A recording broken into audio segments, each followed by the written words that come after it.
ఏ దేశమెగినా ఎందుకాలిడినా ఏ పీఠమెక్కినా ఎవరెదురైనా పొగడరా నీ తల్లి భూమి భారతిని నిలుపురా నీ జాతి నిండు గౌరవం.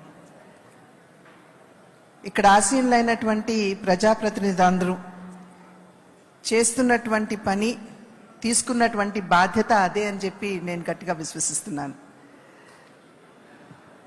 తెలుగు భాషలందు తెలుగు లెస్స అని చెప్పి మనం అందరం కూడా కీర్తించినప్పటికీ ఈరోజు ఈ సమావేశానికి భారతదేశ నలుమూలల నుండి భాగస్వాములు, అందులోని మహిళలు వచ్చినటువంటి సందర్భంలో చాలా వరకు ఆంగ్లంలో మాట్లాడితే అది సందర్భోచితంగా ఉంటుంది అని చెప్పి భావిస్తూ respected Speaker of the Lok Sabha, Shri Om Birla ji, the Chief Minister of Andhra Pradesh, he was to be with us, but unfortunately due to the weather conditions he is not here, Shri Chandrababu Naidu ji, Speaker of the AP Assembly, Shri Ayyana Pathrudu garu, the Deputy Chairman of the AP Legislative Assembly, Shri Raghuram Krishnamraj garu.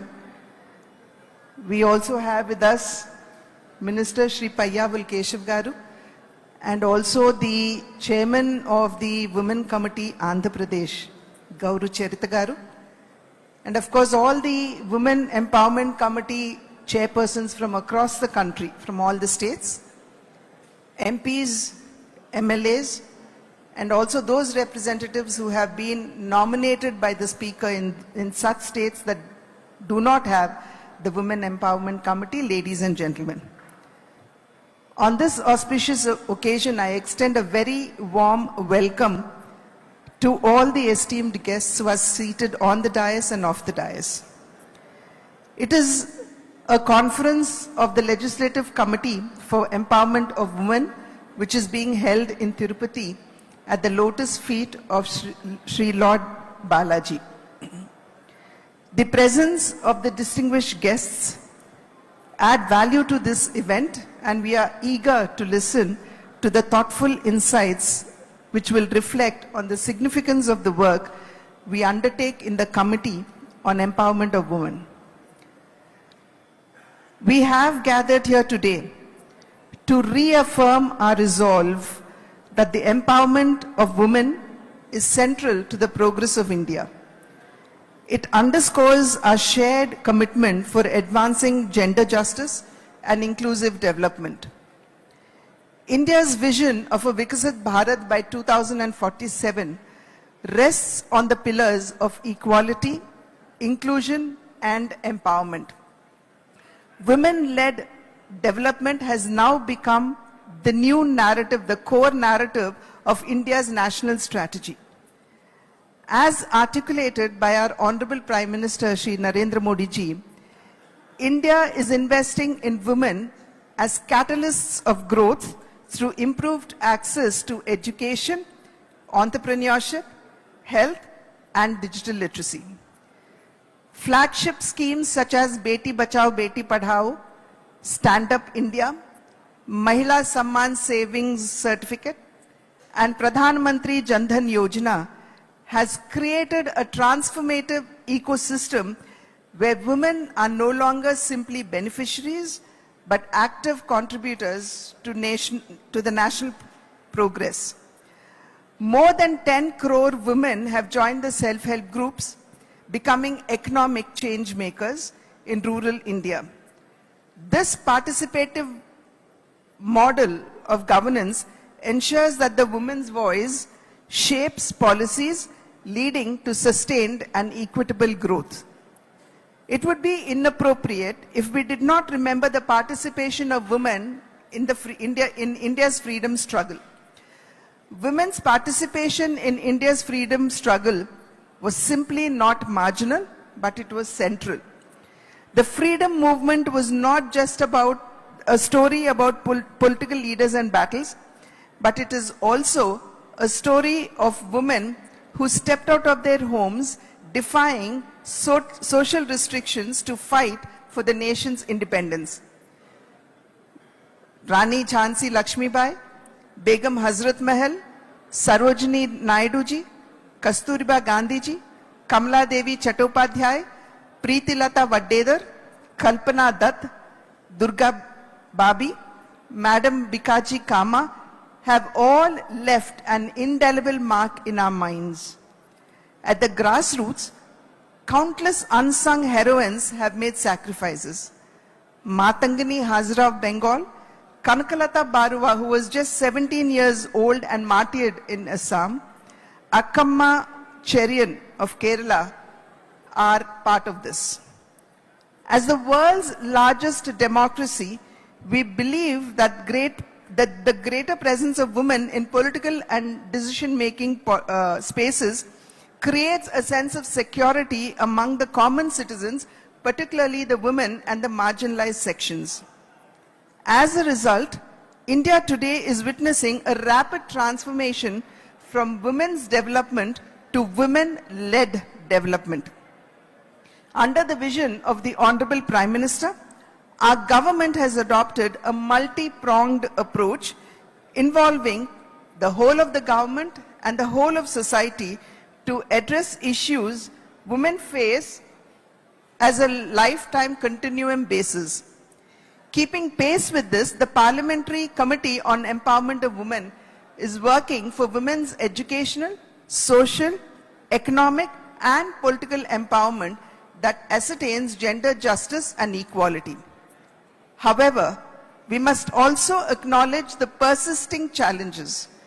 Unequal access to education, digital exclusion, underrepresentation in formal workforce and leadership roles continue to hinder women's full potential. The Digital India initiative must be complemented by the efforts to bridge the gender digital divide, particularly focusing on rural women. Remedial steps must include gender budgeting across ministries, effective implementation of laws such as the Protection of Women from Domestic Violence Act and the Sexual Harassment of Women at Workplace, and time-bound action on gaps identified in the parliamentary and state reports. Greater institutional convergence and periodic review of flagship schemes under the Mission Shakti framework play a significant role in delivering the measurable outcomes. Honorable members, we may recall that on the occasion of the International Women's Day of 1996, both houses of parliament adopted identical resolutions regarding the constitution of a joint standing committee on improving women's status. In response, the Committee on Empowerment of Women was constituted for the first time on the 29th of April 1997 under a unique cross-ministerial mandate to scrutinize all measures affecting women. Since its inception, the committee has worked diligently to fulfill the mandate. It is a matter of immense pride for me as the present chairperson of the Women Committee on Empowerment to place before you that the committee has finalized and presented 87 reports to the Parliament, 45 original reports and 42 action taken reports on a wide range of issues affecting women. In the 17th Lok Sabha alone, we have held 46 sittings, invited 16 ministries and departments and other organizations, including the National Commission for Women for Evidence and Briefing, and laid 8 impactful reports and 5 action taken statements in the Parliament. Our study visits to different parts of the country allowed us to engage directly with officials, non-governmental organizations, and countless women, including those in the self-help groups, to ground our recommendations in real-world experience. None of these achievements would have been possible without exemplary teamwork. I must acknowledge the leadership and unwavering commitment of my predecessors and all past and present members of the committee whose dedicated efforts have upheld its effective functioning. Our success also reflects a spirit of collaboration with the executive, union ministries, state departments, and other stakeholders. We express our gratitude to all ministries, agencies that have facilitated our sittings, also the National Commission for Women for its support, and to the experts and civil society representatives who have shared their insights.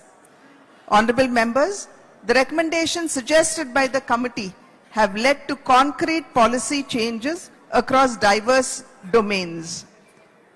This conference is a landmark event bringing together chairpersons of committees on empowerment of women from Parliament and state legislatures for the first time.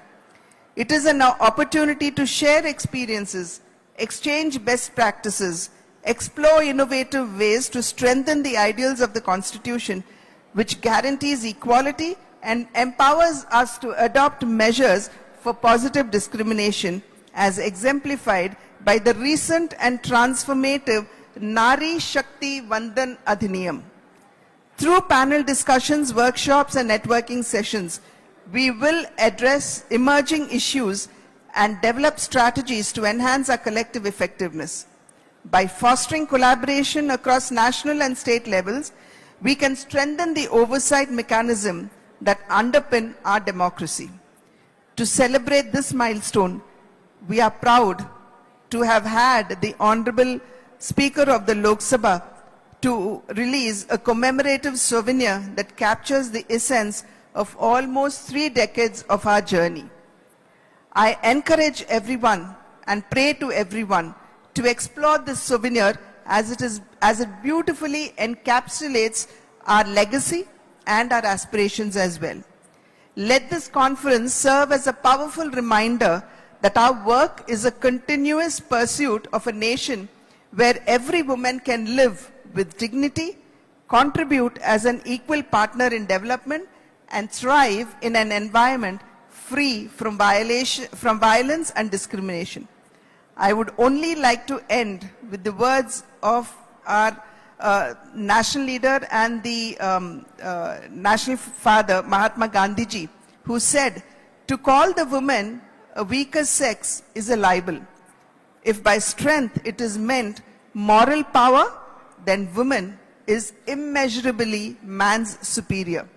Similarly, Dr. B.R. Ambedkar ji had said, "I measure the progress of a community by the degree of progress which women have achieved." These words highlight that we need to work tirelessly towards gender justice and inclusive development. And I proudly say that this committee, under the guidance of the Honorable Speaker, stands firm in making this vision a reality. Thank you.